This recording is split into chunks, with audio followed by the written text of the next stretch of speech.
What's up, guys? Welcome to Daily Dose of Reddit. This is your host, Zach, and today's subreddit is r/ProRevenge.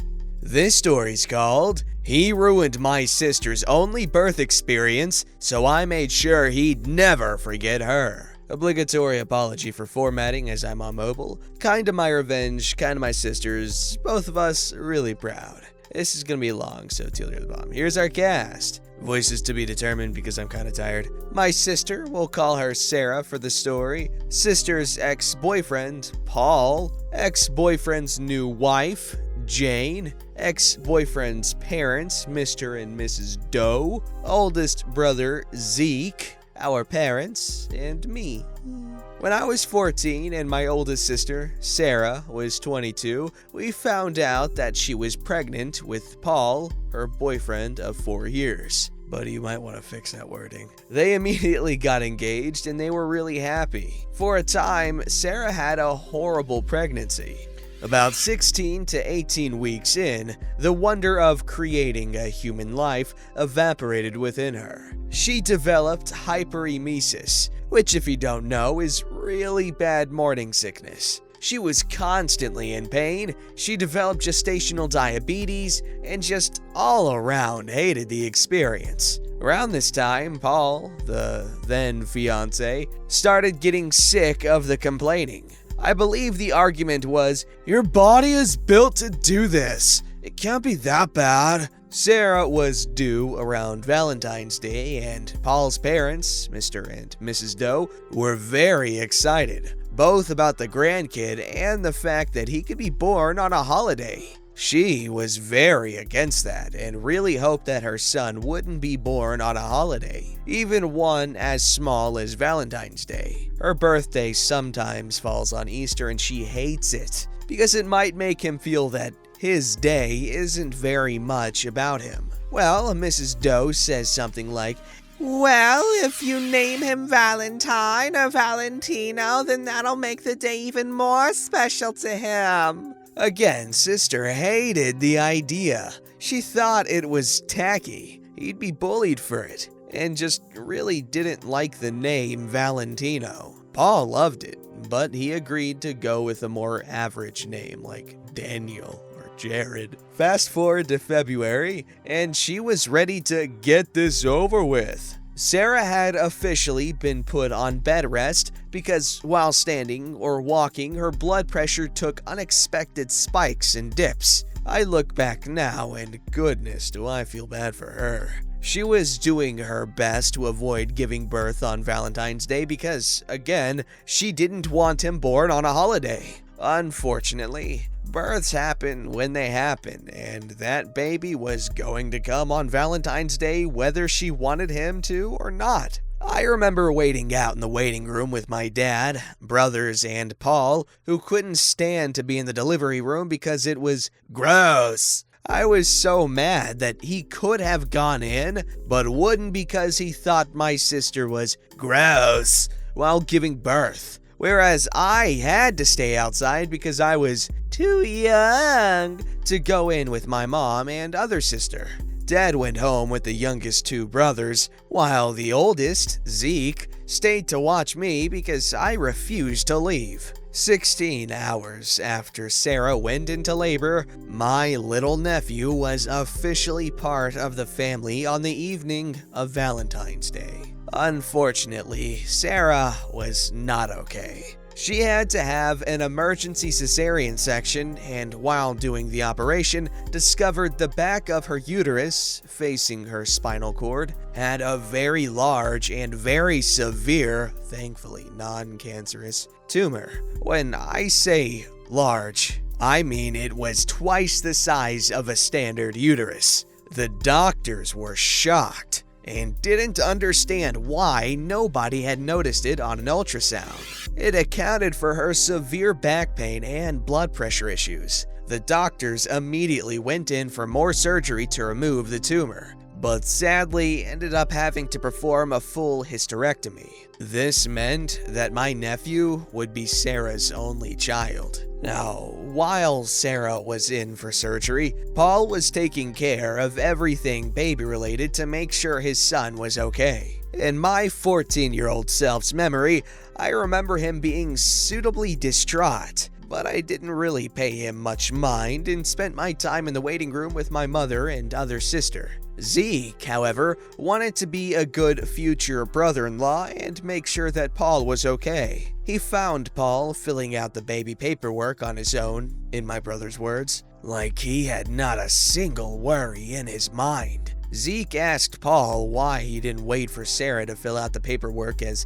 she should have been put out of surgery within the hour. And Paul said that he just wanted her to get rest and heal. That checked out with Zeke, as he was 16 and didn't know any better at the time. Now, I know what you're probably thinking. No, he wouldn't. He knows how much she hates that name, and still, she'd need to sign the paperwork too. Well, my fellow peoples of Reddit and YouTube, I regret to inform you that Paul forged Sarah's signature on the paperwork and waited until she was out of surgery to hand said paperwork over. My sweet nephew, that was born on Valentine's Day, was named Valentino on his first official birth certificate. I still, to this day, don't know why Paul and his family were so insistent about the name. He had even picked out a different one with my sister.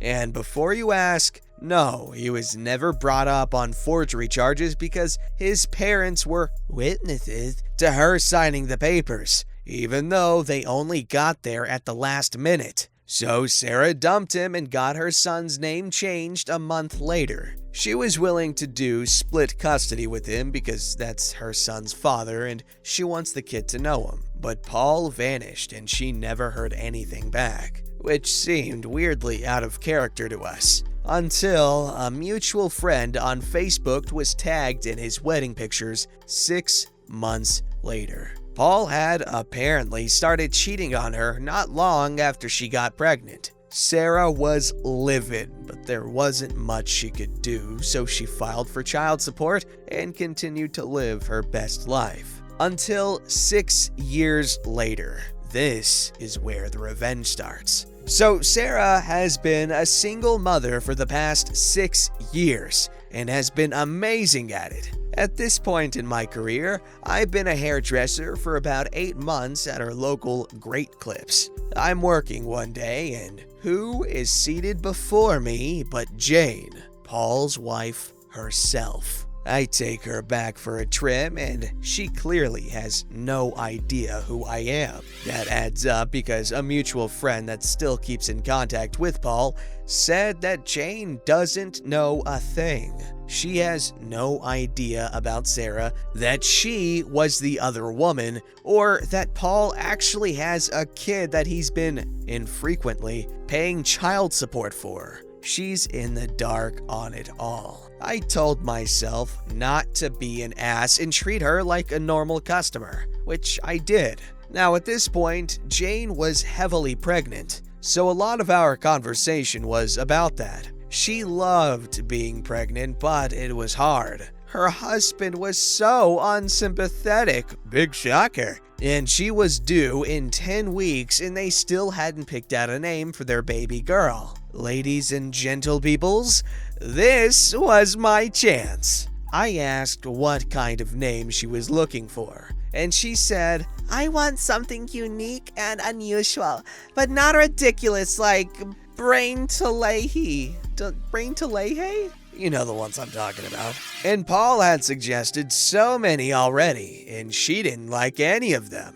So I, a conniving little weasel I am, said, "What about Sarah?" My sister's name isn't actually Sarah. She was named after an older family member that had passed not long after she was born. But there was no female equivalent for his name, so our parents created one. It's a beautiful name and just what Jane was looking for. She loved it. She stuck by it. And I found out by stalking her Facebook months later that she had put her foot down about it, and that was their daughter's name. Now, Paul has a daughter with his ex's name to remind him every day about her. and also to remind him to pay his friggin' darn child support. Little nephew is 10 years old now with a new name and no contact with his biological father, though we do still sometimes call him Val as a family nickname. He likes it but doesn't want to bring it to school, so it's staying a family nickname. Sarah pretends to hate when we call him that in a joking way. As long as he likes it, she doesn't have a problem with it. And she's seeing a new guy who's really great and like a father to Val. Edit! Gosh, now I know what they mean about RIP inbox. I'm crying because laughing hard is crying inducing. I'm tired. Thank you to the kind strangers for all the awards, especially the gold. We did not expect this to blow up like it did. Val want to let all you other Valentine's babies know that he feels your pain. Wow, that was quite the story and a really good one. I'm glad things worked out in the end, and I absolutely love that Paul's other kid is named after your sister. That is some poetic justice if I've ever seen any. What's the correct word? This story's called Threaten Me on a Dating App? Watch while your life crumbles around you. Obligatory latalafatapa, or the intellectuals might say, long-time lurker, first-time pooper. Bear with me, as this might get long. I'm also on mobile, so excuse the formatting. My revenge came in 2 parts, one petty and one pro. The following contains graphic details of various kinds of bodily harm. If that bothers you, skip the background and just read the revenge. We have strong stomachs here at Daily Dose, so I'm gonna read the backstory. Yes, I'm badass. When I was 19 or 20, I'm 25 now, I met a guy on Tinder. Let's call him Brad.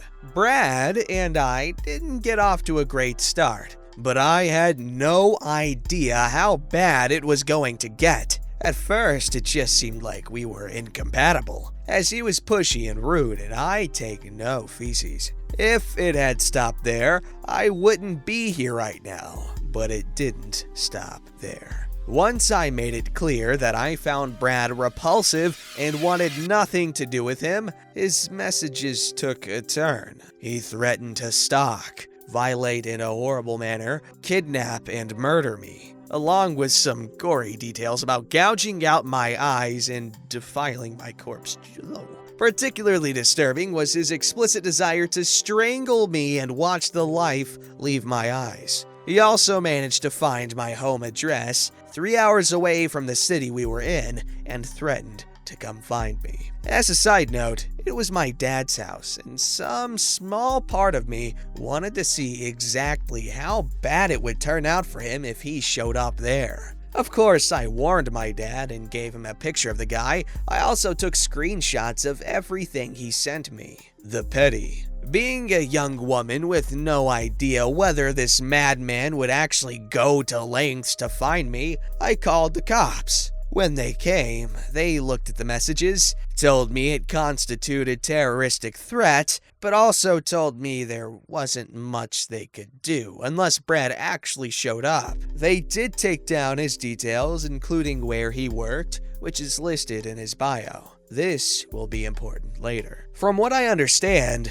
the cops went to Brad's workplace to speak to him, and he refused, so they left. Nothing ever came of it. For the second part of petty, I found his Facebook. Again, don't put your freaking workplace on all of your social media. I snooped around and managed to find a couple of his family members. I sent them all the screenshots along with an explanation of what happened. I didn't hear back for a few days, but when I did, it was from Brad's mom. She apologized profusely on behalf of her son and told me they were driving in from Brad's hometown 3 states away to confront him. She asked me not to warn him of this advance, and obviously I agreed. I don't know what became of this, but I hope he got a good Southern style ass whooping. Now for the pro. A few years later, when Brad probably thought he was in the clear, something jogged my memory of what he did. and I decided it was time for him to face some actual consequences. I made a Facebook post including his picture and bio, all of the screenshots, and a message warning people in our area and asking them to share it around so other women would know what they were dealing with. 2 days later, Facebook took it down, but the damage had already been done. 3,000 shares and many messages later, all of that information had made its way to his company's Facebook page. From what I understand, they were absolutely flooded with messages about Brad and his behavior. They responded with a stock message about how they were dealing with it according to their policies. This was disheartening, as I assumed they were just gonna blow it off. By this point, Brad had been working for them for at least 4 years. However, I soon learned this was not the case. Several women from his company messaged me to thank me for coming forward and exposing the kind of person they were working with. It was through one of these women that I found out what happened to good old Brad. He was called into a meeting with his boss, HR, and the CEO of the company. As a side note, this is a multinational company, and the CEO is a woman. Oh boy. They did not take the situation lightly. Within 2 days of posting on Facebook, Brad had been fired and escorted off the premises by armed security. In the end, Brad got what he deserved, and now he has a massive blank spot on his resume, as this company was his first job out of college, and he can no longer get a letter of recommendation from them. As far as what became of him, I don't know. I never heard from him again. Though I did get a message from his grandma telling me that what I was doing was illegal. First off, good freaking job exposing that creepo creep man. Also, cool CEO lady for coming down and handling that situation in person, just so he gets a real idea of how screwed he is and how much of a dirtbag. Like, those are disgusting things. Yeah, a lot of girls on, especially Tinder, because Tinder guys are usually like sleazebags. And then Bumble's a little bit better because Bumble's like Tinder for like attractive people, and girls have to message the guy first. So actually, I want the ladies in the comments down below to tell me their experiences with creeps on dating apps. I'm sure they're rampant. Okay, last up that I can go to sleep. Can't drive through that. Back in 2004, we had those big plastic round garbage bins in our back alley. About 6 of them down every alley in my neighborhood. They were huge, about 4 foot tall and 4 foot wide at the top. They got emptied every Thursday around 8 in the morning.